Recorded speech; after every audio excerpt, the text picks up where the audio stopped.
Rafael Sanchez, kaya siya'y pinawawalang sala.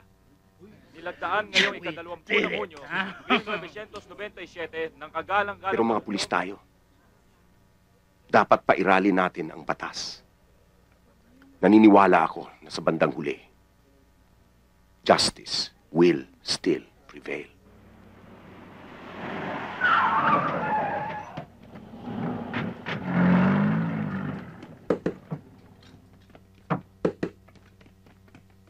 Sino yan?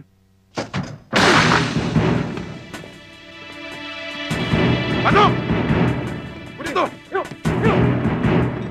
Mr. Sanchez! Mr. Sanchez! Bakit? Pinasok tayo ng mga polis! Huwag niyo sila papapasukin! Itapon niyo natin, Inspector!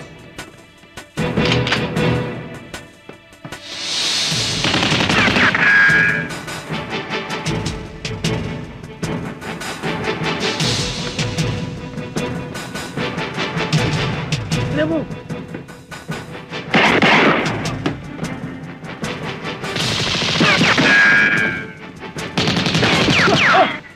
Ba, sobrang tapang kasi.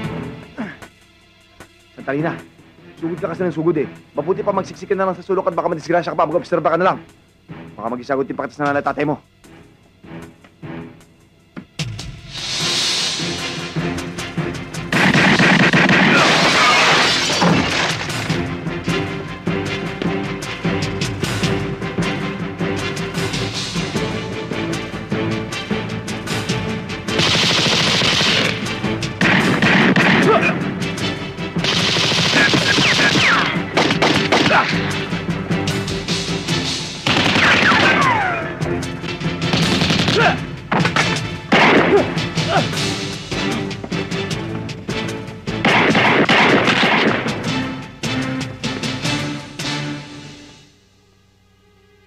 Kapag gumalaw ka, tapos ang maliligayang araw mo.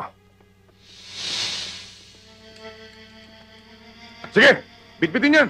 Sige! Yung mga ebidensya, nakuha nyo ba? Wala ho, sir eh. Palagay ko na dispatcha nila. Dispatcha. Wala talaga kayong makukuha. Pagsisisihan mo itong ginawa mo to.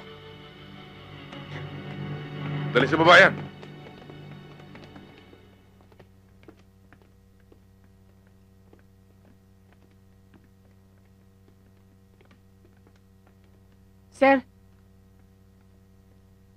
Sir, parang hindi ko nababasa sa libro yung ginawa nyo kanina. Ni hindi nyo binigyan ng warning shot yung tao bago nyo binaril. Bata ka pa sa serbisyo. Marami ka pang hindi alam. Anong ibig mo sabihin, sir? May mga kriminal na madaling takutin. At may mga kriminal na hindi pa huhuli ng buhay. Sila yon. Sir! Si Corpus, may tama!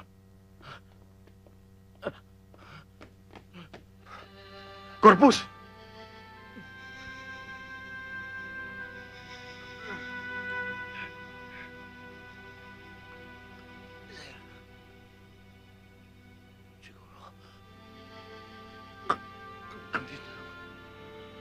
Ako.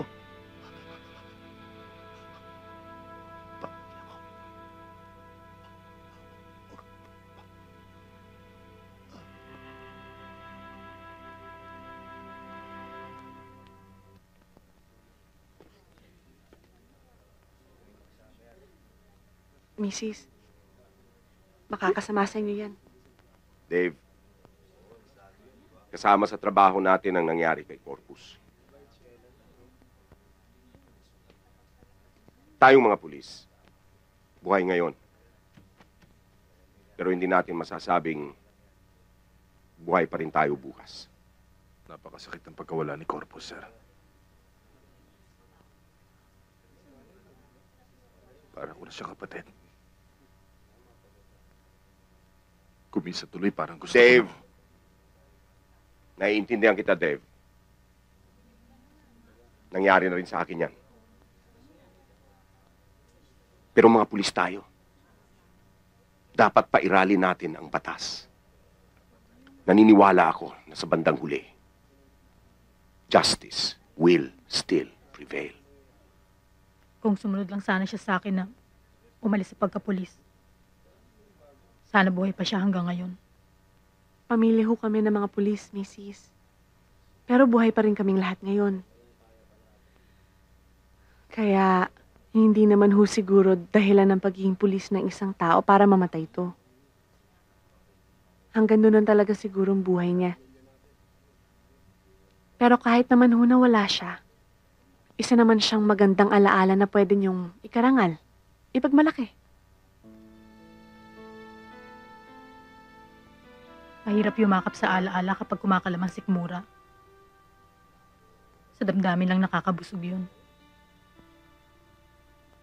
Hindi ako materyosang tao. Pero kinakabahan ako sa napakalaking responsibilidad na iniwan niya sa akin.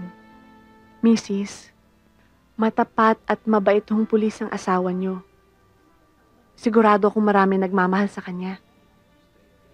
Kaya pag nagipit kayo, marami ho kayong malalapitan.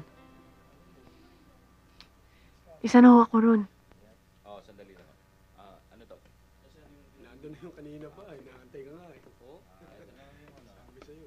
Yung number ho, 922-6856. Oh, Sir? ito namang... Bakit Santarina? May sasabihin sana ako sa inyo eh. Pwede ba kayo makausap ng sarilinan? Iwan niyo muna akong dalawa. Yes, sir. Buka.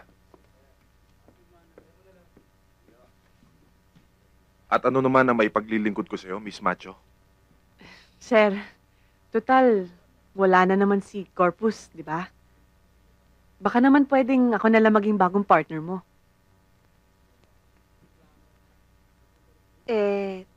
Sir, total, nakita niyo naman, di ba?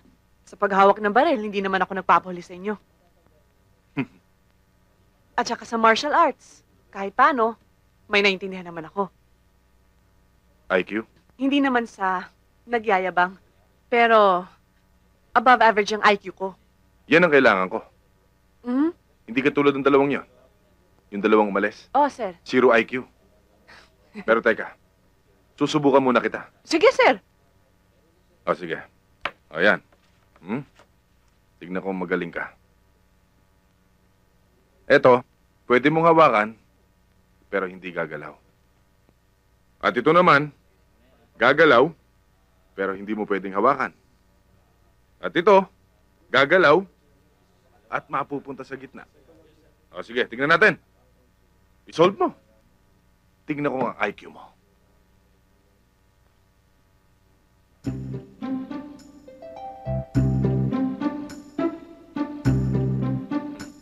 Okay? Babalikan na lang kita. Teka, sir. Teka lang. Alam ko na. Ha? Oo, alam ko Alam mo na. Panoorin niyo, sir. Ito, hawakan ko, pero hindi gagalaw yan. Ayun naman, hindi ko hawakan pero gagalaw. Ito naman, hawakan ko, tapos mapupunta sa gitna. Okay? Oh, tapos ito sa gitna. Ayan, eksakto. Nasa gitna na siya, sir. Wala, stick din yung IQ mo, no? O, di ba, sir? So, tanggap na ako, sir? Tanggap na ako? May magagawa pa ba ako? Yes! Sir, kung hindi nyo naman mamasamain, ako naman ang susubok sa IQ nyo. Aba, above average ng IQ ko. Oh, syempre naman, alam na natin yun, di ba? Pero subukan pa rin natin. Ano, Sige, practice tignan natin. lang. 3 to, sir, di ba? Mhm. Ngayon, paano mo yan gagawing 4 nang hindi mo dinadagdagan? Paano ko gagawing 4 4. nang hindi ko dinadagdagan? Yes, sir. Sir, isipin nyo, ha? Babalikan ko na lang kayo mamaya. Okay, sir?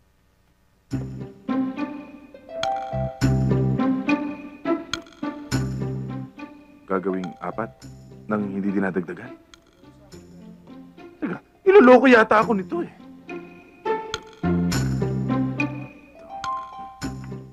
Inuto nga ako nito. Ano ako, magician? Alam mo, maisaan mo ako ah.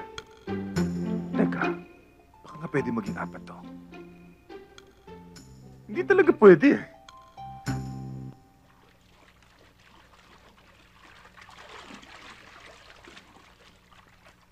Hindi ka ba maliligo?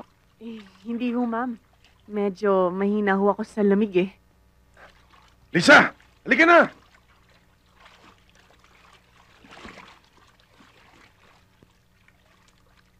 Uy, sino ba tinitingnan mo, ha? Ikaw nga Siya. dito. Maganda ang partner mo, ha? Posibleng ma-develop yan. Ay, nako. Maganda sa siyempre. Alangan naman kumuha ko ng partner na pangit. Well, at saka mahal. Alam mo na may kulang babae sa buhay ko eh. Hmm? Wala nang iba. Trabaho ang dahilan kung bakit hindi kita nadadalaw. Okay? Tigilan mo na yung kakaselos mo, ha? Ha?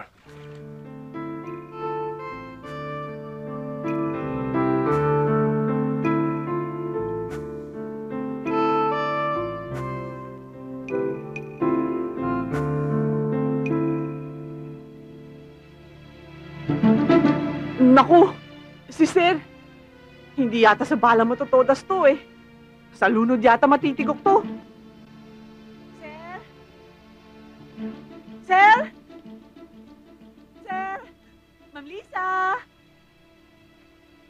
Sir? Sir? Hello? Hello? Sir, nasa na kayo? Ma'am Lisa?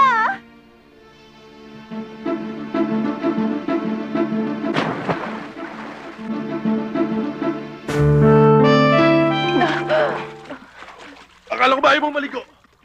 Sorry, sir. Pasensya na kayo. Kinabahan lang ako. Akala ko nalulunod na kayo eh. Paano niyo ba nagawang sumisid ng ganun katagal? Naghihinga kami sa bibig. Ha? Kaya pwede ba? Doon ka na. Storbo Pasensya na ka. kayo. Ipagpatuloy Chupi, chupi. niyo yan, sir. Doon na lang ako. Maganda siya. Mabait pa. At sa tingin ko, mahal na mahal ka nun. Bakit? Mahal ko rin naman siya. Kaya lang, masyado siyang selosa. Para bang walang tiwala sa akin. Eh, ganun naman talaga kami mga babae. Selosa. Bakit ikaw, selosa ka rin ba? Hindi pa. Wala pa naman akong pagseselosan eh. Pero, pag ako nagka-boyfriend, humanda siya dahil palagi ko siyang bubuntutan. Believe na ako sa'yo. Mabuti pa pumasok ka na. Baka pati ako mapag-practice mo pa eh.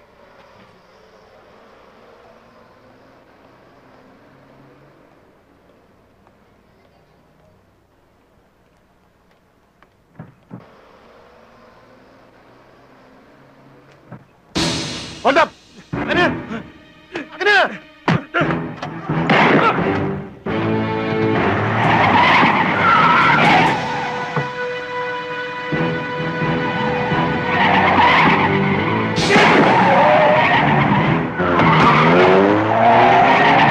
Sabi mo, sir! Tigil!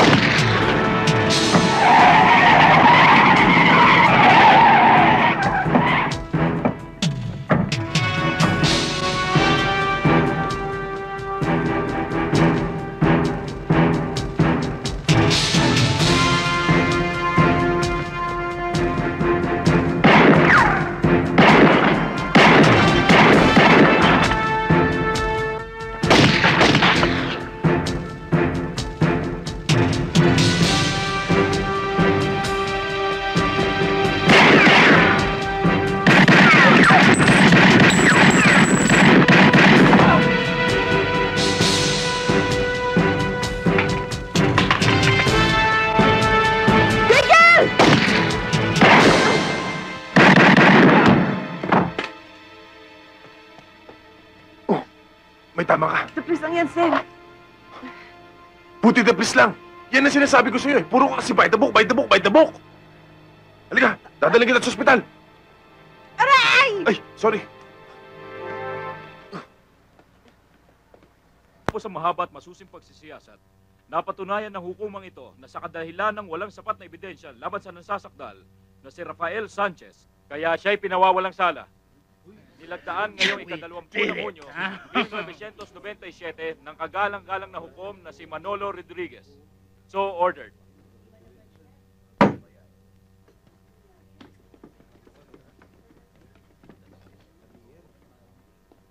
Teniente.